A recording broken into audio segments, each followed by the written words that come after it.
Welcome to Shri చక్ర news బులెటిన్ల ముందుగా headlines. నీటి మోటార్ల చోరీకి పాల్పడుతున్న 3 దొంగలు అరెస్ట్.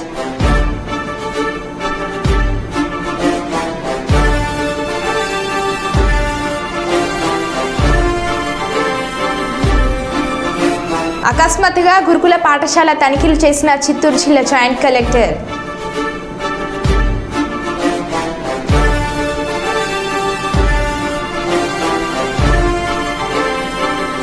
మావోయిస్టు నేతను అరెస్ట్ చేసిన రామగుండం పోలీసులు.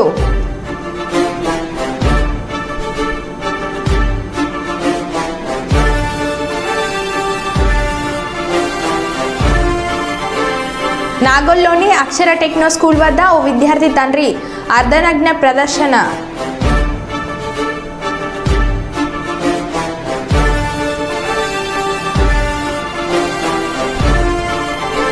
శ్రీ బల్కంపేట ఎల్లమ్మ కళ్యాణ మహోత్సవంలో పాల్గొన్న మంత్రి పొన్నం, మంత్రి కొండ సురేఖ.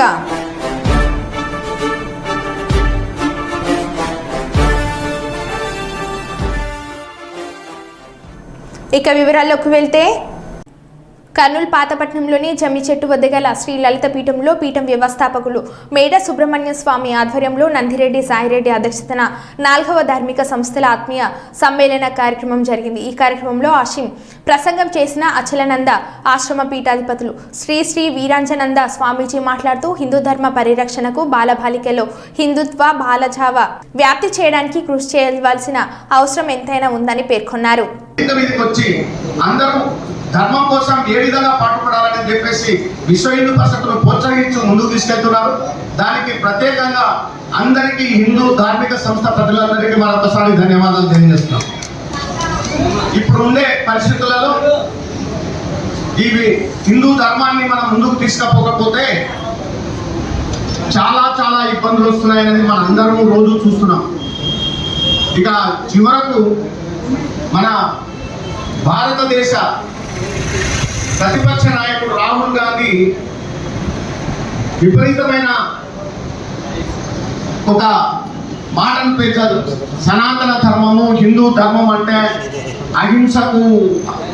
హింసకు దౌర్జన్యాలకు కారణం అని చెప్పేసి ఆయన ఒక మాట మాట్లాడాడు. ఆయనకు భారతీయత అనేది సంపాదించుకోలేదు. ఇటలీయత అది ఇంకా పోలేదు అతనికి. ఎందుకంటే ఎలక్షన్ల ముందల అందరి స్వామీజీల దగ్గర అన్ని దేవాలయాలకు వచ్చి అందరి దగ్గర ఆశీర్వచనాలు తీసుకొని అందరికీ నమస్కారాలు పెడుతూ ఇప్పుడు కొంచెం బలం వచ్చేటప్పటికి ఈ వాపు బలంగా అనుకొని నేనే అతని ఇటువంటి హిందూ సమాజం మీద ప్రేలాపనం చేస్తున్నాడు. ఆ ఇటలీయతనం ఉండబట్టే అతని ఇప్పటికీ ఇటువంటి మాటలు మాట్లాడుతూ ఉన్నాడు. కాబట్టి అతన్ని మనము ఇది గ్రహించి హిందూ సమాజాన్ని అంటే ఏదో ఒక విధంగా ఏనాడైతే బ్రిటిష్ కాలమో లేకపోతే మొఘలు వాళ్ళైతే ఏ విధంగా విడదీసి డివైడ్ అండ్ రూల్ పాలసీలో ఏ విధంగా అయితే చేశారో ఆ విధంగా వీళ్ళని కూడా కొన్ని మతాలను కలుపుకొని మనం విడదీసే ప్రయత్నం చేస్తూ ఉన్నాడు. కాబట్టి మనం చాలా జాగ్రత్తగా ఉండాల్సిన అవసరం ఉంది.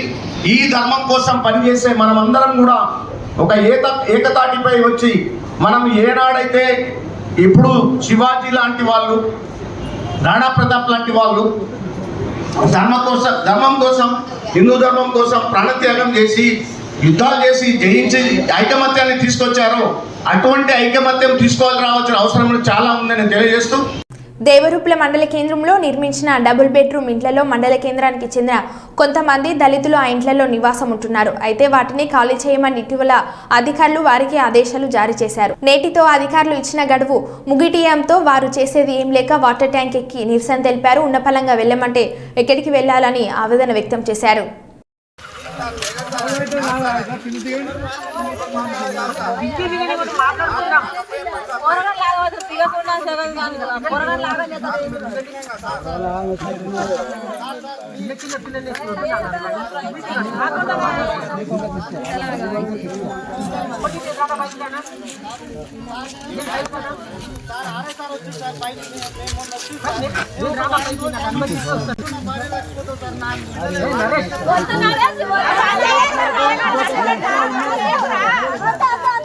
Asal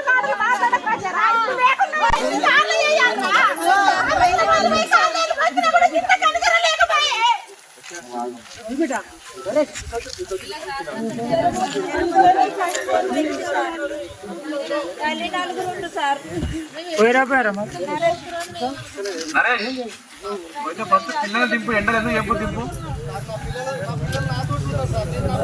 నేను చెప్పేది నువ్వు అది మాట్లాడడానికి ఇప్పుడు వీళ్ళందరూ వచ్చింది కదా, ఇప్పుడు ఎవరెవరు వస్తున్నారు నేను మాట్లాడి చెప్పిస్తాను. ఇప్పుడు మేము ఉన్నాం కదా, దిగు, నువ్వు ఇక్కడ దిగు. మేము ఎస్సీలో మాకు గత ప్రభుత్వంలో దయాకర్ రావు సార్ దగ్గర నుంచి వెళ్ళి ఒక 20 ఇండ్లు మేము కొట్లాడి తెచ్చుకున్నాం సార్. అవి ఇలా ఇక్కడ మన కస్తూర్బా గాంధీ వెనుక 20 ఇండ్లు కట్టిరు సార్.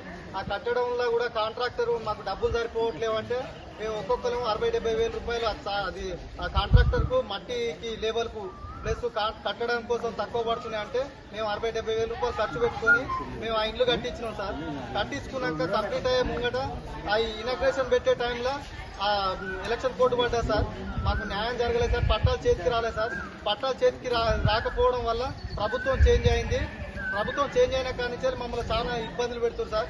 ఆ ప్రభుత్వం చేంజ్ కాకముందుకే 4 నెలల ముందటి నుంచే మేము. మంత్రి నారా లోకేష్ మాట్లాడుతూ పనిచేస్తున్న నా నెంబర్ ఎలా సంపాదించాడో తెలియదు తమ్ముడు, ఒక వాట్సాప్ మెసేజ్ పెట్టాడు, వెంటనే రంగంలోకి దిగి ప్రతిభావంతులైన దివ్యాంగ విద్యార్థులకు అండగా నిలిచాను అని అన్నారు. మీరందరూ ఛాంపియన్స్. వాస్తవంగా నేను ఏనాడు ఐఐటికి అన్నిటికి నేను వెళ్తానని ఊహించలా. మనకి అది అవుదులే, వేరే యూనివర్సిటీస్కి వెళ్తే బెటర్ అని నేనైతే అనుకున్నా. కానీ ఈరోజు మీరు కష్టపడి బాగా చదివి మీ వెనకాల ఉన్న తల్లిదండ్రులు గర్వంగా నవ్వుతో సాధించారు. అందుకే మిమ్మల్ని అందరినీ ఈరోజు ఛాంపియన్స్ అని పిలుస్తున్నా.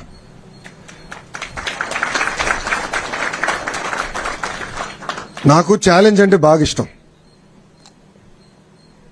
బాబు గారు అంటే చంద్రబాబు నాయుడు గారు గౌరవ ముఖ్యమంత్రి వర్యులు నేను ప్రత్యక్ష రాజకీయాలు పోటీ చేయాలనుకున్నప్పుడు ఈజీ కాన్స్టిట్యున్సీస్ ఉన్నాయి, ఈ నియోజకవర్గాలకు వెళ్ళి నాకు ఈజీ అవుతుంది నీకు ఈజీ అవుతుంది అని చెప్పారు. నేను తీసుకోవాలా. ఎప్పుడు గెలవని నియోజకవర్గం నాకు ఇవ్వండి, పోటీ చేస్తా, గెలుచుకుని వస్తానని చెప్పాను. ఆనాడు ఓడిపోయా. 2019లో నేను ఓడిపోయా. 5,300 పైచిలకు ఓట్లతో ఓడిపోయా. కానీ ఓడిపోయిన రోజు దగ్గర నుంచి మన ఎన్నికలయ్యే వరకు అంటే 5 సంవత్సరాలు అక్కడనే కష్టపడ్డా, అక్కడనే పోరాడా, ఒక ఛాలెంజ్ తీసుకుని ఎట్టి పరిస్థితుల్లో మళ్ళీ గెలవాలి అన్న లక్ష్యంతో పనిచేశా. నేను విద్యాశాఖ మంత్రి అవుతున్నానని న్యూస్లో వచ్చినప్పుడు ఎంతో మంది నాకు ఫోన్ చేశారు, ఎందుకు సార్ అంత కాంప్లికేటెడ్ శాఖ, ఐటీ ఇండస్ట్రీస్ ఎన్ని ఈజీగా ఉంటాయి, మీరు అదే తీసుకోండి, ఇది మీకు కష్టమైన పని అని చెప్పారు. కానీ నేను ఒప్పుకోలా. ప్రజల జీవితంలో ఒక మార్పు తీసుకురావాలి, కష్టపడాలి, మనలాంటి యువకులు కీలకమైన శాఖలో ఉండాలి, యువత ఎదుర్కొన్న సమస్యలు నేను నేరుగా తెలుసుకునే పాదయాత్రలో అందుకే కష్టమైన శాఖ నేను తీసుకుంటాను, ఒక ఛాలెంజ్గా తీసుకుంటానని ఆనాడు నిర్ణయించా. ఇది మీ అందరికి ఎందుకు చెప్తున్నానంటే జీవితంలో మనకు అనేక పరీక్షలు పెడతాడు దేవుడు, అన్ని రకాల పరీక్షలు పెడతాడు, కానీ జయించే శక్తి కూడా మనకిస్తాడు. కలిసికట్టుగా మనందరం పోరాడితే ఎవ్రీథింగ్ ఇస్ పాసిబుల్. ఈరోజు మన ప్రభుత్వం ఒక లక్ష్యంతో పనిచేస్తుంది, పేదరికం లేని ఆంధ్ర రాష్ట్రం. రాబోయే 5 సంవత్సరాలు 20 లక్షల మందికి ఉద్యోగాలు కల్పించాలనేది ఒక లక్ష్యంగా పెట్టుకున్నాం. నేను ఇతర రాష్ట్ర మంత్రులతో మాట్లాడా, అమెరికాలో ఉన్న లెఫ్టినెంట్ గవర్నర్స్తో మాట్లాడా. వాళ్ళందరూ ఆశ్చర్యపోతున్నారు, ఇన్ని ఉద్యోగాలు మీరు చేయగలుగుతారా అని, తీసుకురాగలుగుతారా అని. గతంలో తీసుకొచ్చాం, మేము చూపించాం. గతంలో 5 సంవత్సరాల్లో దాదాపు 7 లక్షల ఉద్యోగాలు తీసుకొచ్చాం. సో ఒక లక్ష్యంతో పనిచేస్తున్నాం. దాంట్లో భాగంగా కేజీ నుంచి పీజీ వరకు విద్యలో సంస్కరణలు తీసుకురావాలి, మార్పు తీసుకురావాలి లక్ష్యంతో ఒక బాధ్యత నేను స్వీకరించాను. బాబు గారు ఎప్పుడూ ప్రజల పరిపాలన ఉండాలని చెప్తారు. మా అందరికి కూడా మినిస్ట్రీస్ కేటాయించిన తర్వాత మేము అందరం కలిసాం. ప్రజలు ఎదుర్కొన్న సమస్యలు మీరు తెలుసుకోండి, ప్రజల సమస్యలు మీరు పరిష్కరించండి అని చెప్పారు. నా నంబర్ నువ్వు ఎక్కడ సంపాదించావు నాకు తెలియదురా స్వామి. పెట్టాడు, ఆ రోజు బాధ కలిగింది. ఏదో దీనికి సొల్యూషన్ ఉండాలి, ఏం చేయాలని ఆలోచించాం. నాకు మెసేజ్ పెట్టినండి, నేను ఇమ్మీడియట్గా నా ఓఎస్డీ గారు చెప్పా, శశి సార్ని లేపాను, ఎటోగా సొల్యూషన్ ఎతకాలి. అప్పుడు నిధి గారు ఏకంగా జేఈతో డైరెక్ట్గా మాట్లాడి ఏం చేయాలి, పరిష్కారం మార్గం ఏంటని ఎత్తుకాం. 2-3 సార్లు మీతో మాట్లాడడం కూడా, ఇంకేంటి వాట్ ఈస్ ద సొల్యూషన్ అని. సో మనందరిలో ఆ శక్తి ఉంది. సో ఈ ప్రభుత్వంలో చాలా స్పష్టంగా ప్రజలకు కావాల్సిన ప్రభుత్వం, ప్రజలకి వరంగల్ పోలీస్ కమిషనరేట్ పరిధిలో నీటి మోటార్ల చోరీకి పాల్పడుతున్న 3 దొంగలను సిసిఎస్ పోలీసులు, కేయూ పోలీసులు కలిసి సంయుక్తంగా అరెస్ట్ చేశారు. వీరి నుండి సుమారు 3 లక్షల విలువ గల 12 నీటి మోటార్లను స్వాధీనం చేసుకున్నారు. జల్సాల కోసం దొంగతనాలకు పాల్పడుతున్నట్లు పోలీసులు తెలిపారు. ఈ రోజు ఉదయం కేయూ క్రాస్ రోడ్ వద్ద గల తనిఖీల క్రమంలో నీటి మోటార్లతో అనుమానాస్పదంగా కనపడ్డ వ్యక్తులు విచారించగా నీటి మోటార్ల దొంగతనాలకు పాల్పడుతున్నట్లు ఒప్పుకున్న దొంగలు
అసంపర్తి ఇంకా రాలే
నిమిషం రాలేగానే విజయం ఇంకా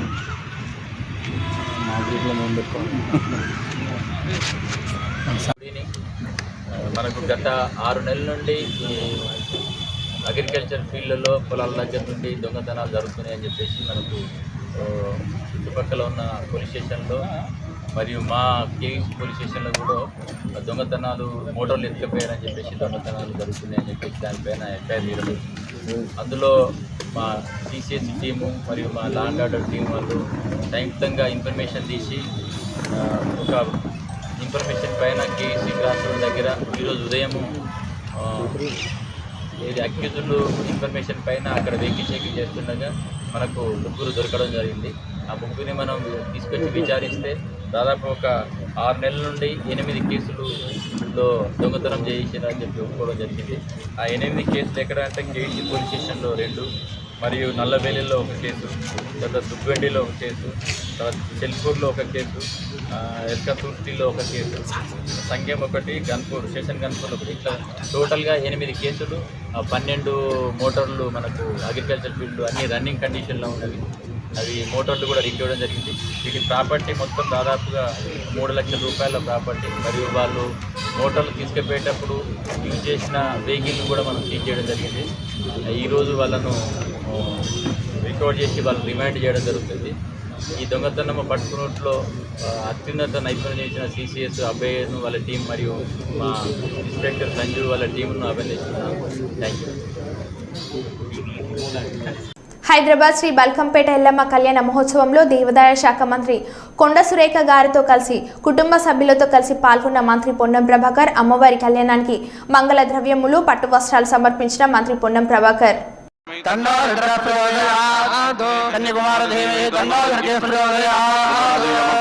సమర్పయామి ఆత్మ ప్రార్థన నమస్కారాన్ సమర్పయామి ఛత్రజామరాది సమస్తోపచారాన్ సమర్పయామి.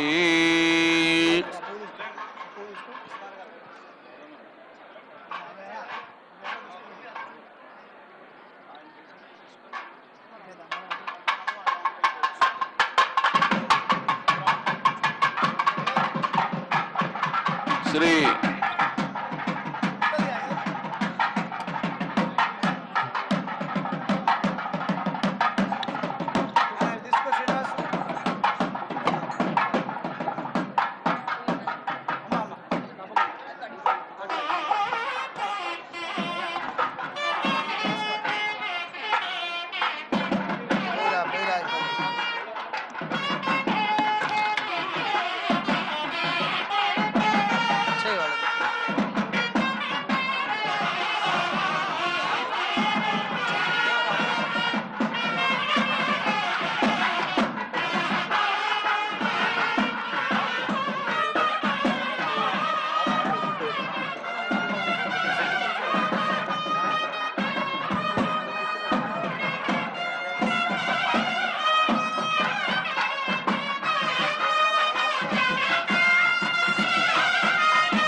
అమ్మవారి దివ్య కళ్యాణ మహోత్సవానికి రాష్ట్ర మంత్రివర్యులు శ్రీ శ్రీ పొన్నం ప్రభాకర్ గారు సకుటుంబంగా విచ్చేసి అమ్మవారికి మంగళ ద్రవ్యాలని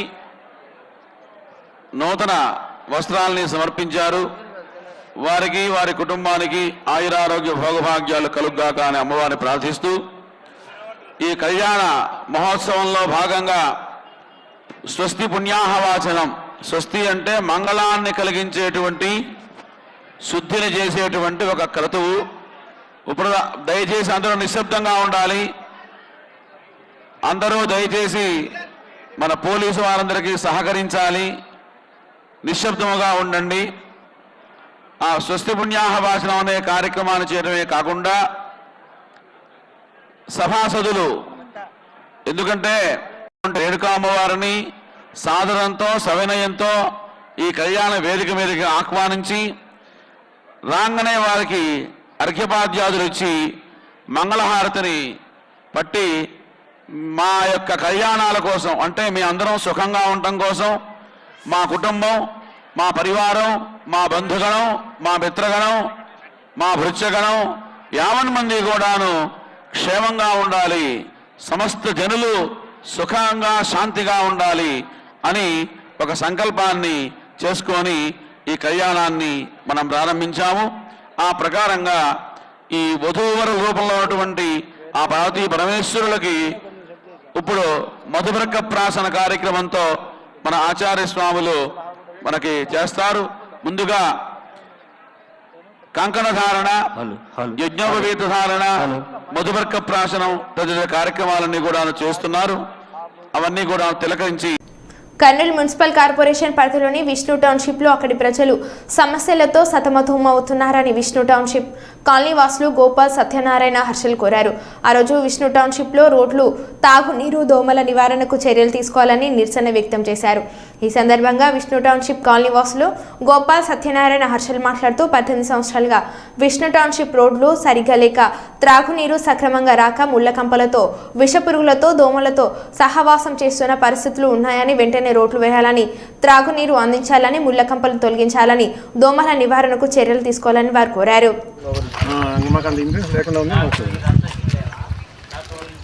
వీళ్ళు కాలనీ వాళ్ళందరూ ఒక 20 మంది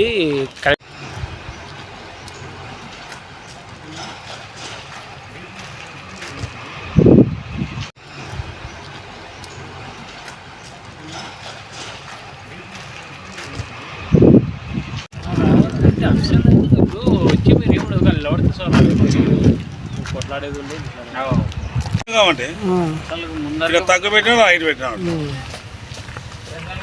ముందర ఇంత అయితే చిన్న చేసుకుంటారు.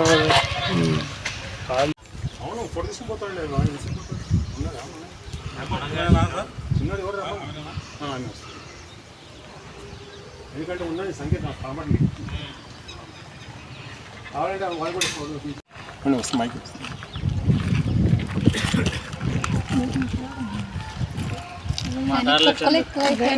రోడ్లు వేయాలి, రోడ్లు వేయాలి, సీసీ రోడ్లు వేయాలి, సీసీ రోడ్లు వేయాలి. డ్రింకింగ్ వాటర్ కావాలి. తాగునీటి సమస్య తీరాలి, తాగునీటి సమస్య తీరాలి, తాగునీటి సమస్య తీరాలి. డ్రైనేజ్ క్లీన్ చేయాలి, డ్రైనేజ్ క్లీన్ చేయాలి. అమ్మా మీరు మాట్లాడతారా? చెప్పండి మరి నీళ్ళ మొదలు కాలంలో స్లోపు లేవు ఏం లేదు కానీ లేదా ఆల్రెడీ వాళ్ళ పబ్లిక్ సమస్య కదా. కాదు కాదు పబ్లిక్ సమస్య ఇది.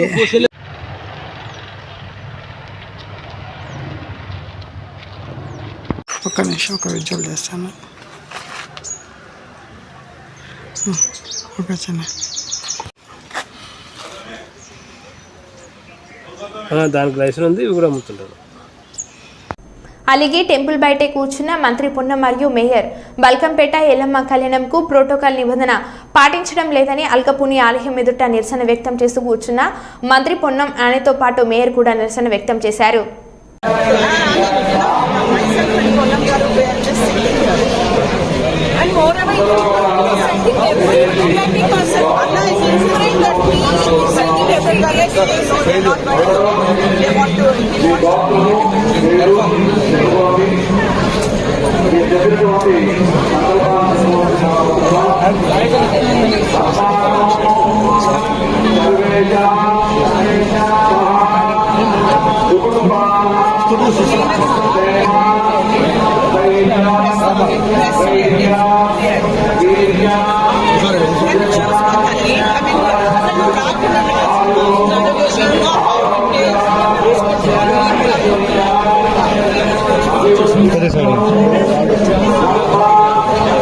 ముప్పై 32వ వార్డులో జోనల్ కమిషనర్ పివి ప్రసాద్తో కలిసి దక్షిణ నియోజకవర్గం జనసేన నాయకులు వార్డు కార్పొరేటర్ కందుల నాగరాజు పర్యటించారు. వార్డులో పలు ప్రాంతాలలో పర్యటించి ప్రజల నుంచి నేరుగా సమస్యలు అడిగి తెలుసుకున్నారు. ఈ సందర్భంగా డాక్టర్ కందుల నాగరాజు మాట్లాడుతూ ప్రజా సమస్యల పరిష్కారం దిశగా పనిచేయాలని కోరారు. వార్డుల్లో చాలా వరకు పెండింగ్ పనులు అలాగే ఉండిపోయాయని గుర్తు చేశారు. పెండింగ్ పనులను కూడా పూర్తి చేయాలని కోరారు.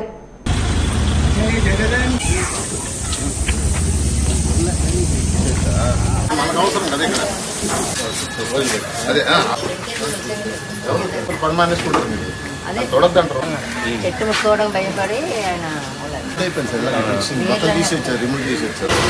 చేస్తే సరిపోతుంది. వీలేంటంటే అవును గజ దీంట్లో మనం ఏంటంటే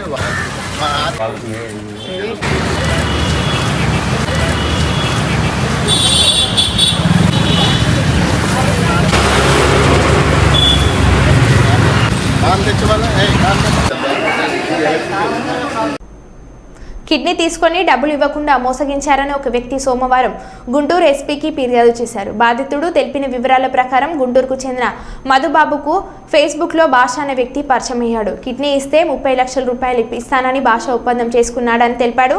విజయవాడలో ఆపరేషన్ చేయించి తన కిడ్నీ తీసుకొని డబ్బులు ఇవ్వకుండా భాష మోసగించాడని బాధితుడు మధుబాబు ఎస్పీకి ఫిర్యాదు చేశాడు.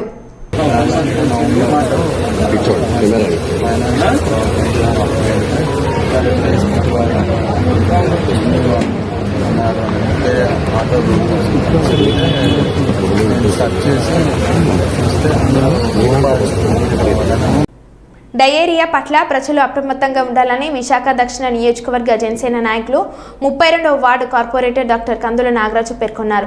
వార్డు సచివాలయంలో నిర్వహించిన అవేర్నెస్ కార్యక్రమంలో ఆయన మాట్లాడుతూ వర్షాకాలం దృష్ట్యా విష జ్వరాలు విజృంభిస్తాయని అన్నారు. ఏమాత్రం అశ్రద్ధగా ఉన్నా జ్వరాలు పట్టుబీడిస్తాయని చెప్పారు. డయేరియా, మలేరియా, టైఫాయిడ్ వంటి జ్వరాలు అవకాశం ఉన్నందున ప్రజల శుభ్రతను పాటించాలని తెలిపారు. నిర్లక్ష్యం వహిస్తే దానికి తగిన మూల్యం చెల్లించాల్సి వస్తుందని చెప్పారు. తల్లుల మీద ఉంది. ఎందుకంటే ఎంత ఆశా వర్కర్లు కానీ లేదంటే ఇప్పుడు అంగన్వాడీ టీచర్స్ కానీ వాళ్ళు ఎంతవరకు చేసినప్పుడు కూడా బాధ్యత మీ మీద ఉంటుంది. కాబట్టి మీరు పూర్తిగా బాధ్యత తీసుకొని మీరు చేయవలసిన పని ఏంటంటే చంటి పిల్లల్ని ఖచ్చితంగా మీరు ఎంత జాగ్రత్తగా చూసుకోవాలంటే ఏది చాక్లెట్ తిన్నా సరే చెయ్యి కడిగించే తినాలని చెప్పాలి. భోజనం చేసే ముందు శుభ్రంగా చేతులు సబ్బుతో కడిగించాలి. వీలైతే సబ్బు లేకపోతే ఏదైనా లిక్విడ్ అంటే డెటాల్ కానీ లేదంటే లైఫ్బాయ్ లిక్విడ్స్ ఉంటాయి. ఆ లిక్విడ్ వీలైతే అవేర్నెస్ ప్రోగ్రామ్ పెట్టి అవి కూడా నేను ఫ్రీగా పంచుతాం. ఒకసారి అవి లిక్విడ్ ఏదైనా తీసుకుని చేతులు శుభ్రం కడిగించిన అలవాటు చేస్తే ఆ పిల్లల ఆరోగ్యం బాగుంటుంది. అలాగనే తల్లులు కూడా చాలా మంది ఏంటంటే అన్నం పెంచేటప్పుడు చాలా మంది గోల్డ్ చూసుకుని గోల్డ్ చాలా మంది గోల్డ్ పెంచుకుంటుంటారు. చూసారా, గోల్డ్ పెంచుకుంటారు. ఈ గోల్డ్ లో ఏంటవుతుందంటే మట్టి ఉండిపోతుంది. ఈ మట్టి ఉండిపోవడం మూలంగా ఇదంతా కూడా చంటి పిల్లలకు మీరు అన్నం ఇలా కలిపి మెత్తగా తీసుకునేటప్పుడు ఇదంతా అందులోకి వెళ్ళిపోతుంది. మీకు తెలియకుండా కూడా మీరు వాళ్ళకి అపకారం చేస్తున్నట్టే. అంచేత ముందు మీరు శుభ్రంగా ఉంచుకోండి దయచేసి. అంటే నేను ఎవరికి వ్యక్తిగతంగా చెప్పడం అందరికీ చెప్తాను, ఎవరు మా ఇంట్లో మీ ఇంట్లో ఎవరికైనా సరే గోల్డ్ శుభ్రం చేసుకోండి. గోల్డ్ శుభ్రం చేసుకొని నీట్గాను, అప్పుడు ఏంటవుతుందంటే మనం బ్యాక్టీరియా వాళ్ళకి వెళ్తుంది. అన్నం కలిపేటప్పుడు కూడా శుభ్రం కలిపేసి వీలైనంత వరకు కూడా చేతితో కాకుండా, ఇప్పుడు సపోజ్ చంటి పిల్లలు బాగా మెత్తగా పెడతారు కదా, వాళ్ళకి గ్లాస్తో లేకపోతే స్పూన్తో గట్టిగా మెదిపి మెత్తగా పెడితే చాలా మంచిది. తినిపించేటప్పుడు చేతితో తినిపించండి, కానీ కలిపేటప్పుడు మాత్రం మీ చేతులు పెట్టకండి. ఎందుకంటే ఆ వేడికి కూడా మనలో ఉన్న చెమట కానీ బ్యాక్టీరియా కూడా మీకు వచ్చేస్తుంది కాబట్టి జాగ్రత్తగా ఉండాలి. అదే మాదిరిగా మీరు చేతులు కొడుకోవడంతో పాటు పిల్లలు కూడా చేతులు కడిగించడం. తింటే ఒకవాళ్ళు తినే పిల్లలు అయితే తినిపించే పిల్లలకి మీరు కొడుకోండి, తినే పిల్లలకి ఆధార్ కడిగించి అదేవిధంగా వాటర్ కూడా వీళ్ళంత వరకు ఈ 3 నెలలు 4 నెలలు కూడాను ఇంట్లో ఉంటే ఫిల్టర్, లేకపోతే వేడి నీళ్లు మరిగించి వడకట్టి ఇవ్వండి పిల్లలకి. దానివల్ల ఏంటంటే వాంతులు విరోచనం రాకుండా ఒకవారు వస్తే వెంటనే ఇక్కడ ఉన్నటువంటి సెంటర్కో లేకపోతే నేను నా కార్పొరేటర్ నా స్థానానికో లేదా డాక్టర్ గారి దగ్గరకు లేదంటే మన ఇక్కడ హాస్పిటల్కి వస్తే వెంటనే దానికి ట్రీట్మెంట్ ఉంటుంది. మీరు ఆలస్యం చేసే కొంచెం ప్రమాదం ఉంటుంది. కాబట్టి మీరు దీని మీద చాలా జాగ్రత్తగా ఉండాలి. ఏంటంటే ఆశ్రమాషిగా తీసుకురా విరోచనలే కదా వాంతులే కదా అంటే ప్రాణానికి ప్రమాదం. చంటి పిల్లల తాలూకు ఆరోగ్యం కానీ, వాళ్ళ తాలూకు ఆయుష్ కానీ, వాళ్ళ తాలూకు మంచిట్లు కానీ అవన్నీ కూడా తల్లుల మీద ఆధారపడి ఉంటాయి. ఎందుకంటే ఇది ఎవరు కూడాను ఇప్పుడు వాళ్ళు ఏం చేస్తారంటే అంగన్వాడీ టీచర్స్ కానీ, అంగన్వాడీ లేకపోతే వర్కర్స్ కానీ, లేకపోతే శానిటరీ సిబ్బంది కానీ వాళ్ళు ఎంతవరకు చేస్తారు అంతవరకే చేస్తారు. కానీ మన పిల్లల బాధ్యత మనం తీసుకున్నప్పుడే మీ పిల్లలందరూ కూడా ఆరోగ్యంగా ఉంటారు. మీరు చేయడం కాకుండా పక్క వాళ్ళు కూడా చెప్పాలి. ఇది కాకుండా ఎక్కువ కూడా ఇంచుమించుగా ఆ ఇంట్లోని బాత్రూమ్ అది కూడా తడిగా ఉంచుకోకండి. టాయిలెట్స్ ఉంటాయి కదా, వాటిని చాలా శుభ్రంగా చేసుకోవాలి. గ్యాస్ ఇంటే కాకుండా ఇప్పుడు కొత్త లేటెస్ట్ 3 రకాలు వచ్చాయి. ల్యాబ్ని శుభ్రంగా క్లీన్ చేసుకోవాలి. పిల్లలు కూడా అలవాటు చేయాలి. మరో బులెటిన్లో మళ్ళీ కలుద్దాం. Stay tune.